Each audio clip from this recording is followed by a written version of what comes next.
За сайн байцгаана уу? Өнөөдөр эсхийн план мэдээлэл өгье. Нэг хүн өдөрт 25 г амслаг авах ёстой. Нэг бананаас 2.4 г гэвэл 10 банан өдөрт идэж байж эсхийн хэрэгцээг авах нэ. За калорийн нэмж. Тэгээд арьсаа ер нь бол гаднаас нь дотроос нь давхар чигшүүлэх нь хүчлэг багасгах нь залуучууд нь. За өнөөдрийн хоолнд сарамстай бааштай шүл хийсэн байгаа.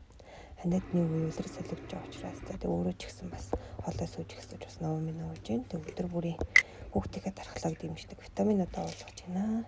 Нэр биш ер нь бол байгалийнхын аминд нэмэр хүүхдийнхээ дархлааг сэлгэх нь хамгийн чухал гэж боддог. Ийм уулгаад бусаад эмийнхээ орлогыг тайлбар илүү эрсдэлтэй гэж өөрөө боддог. Хүүхдээ айлтгах эмгүүс хичээдэг. За тэгээ бас давхар сарамс зөвлөсөн байгаа охиндоо. 2 настайгаас маш зөвлөж байгаа. За тэг хичээлд явж байна. Тийм заах өөрсдийнхээ төлөө ээжүүд эмэгтэйчүүд та бүхэн өөрсдөө ч гэсэн өөрсдийгөө хайрлаад тэ өөртөө зориулаад витамин авч явж байгаарэ, дархлаагаа дэмжиж байгаарэ гэж хэлээ баярлалаа баяртай.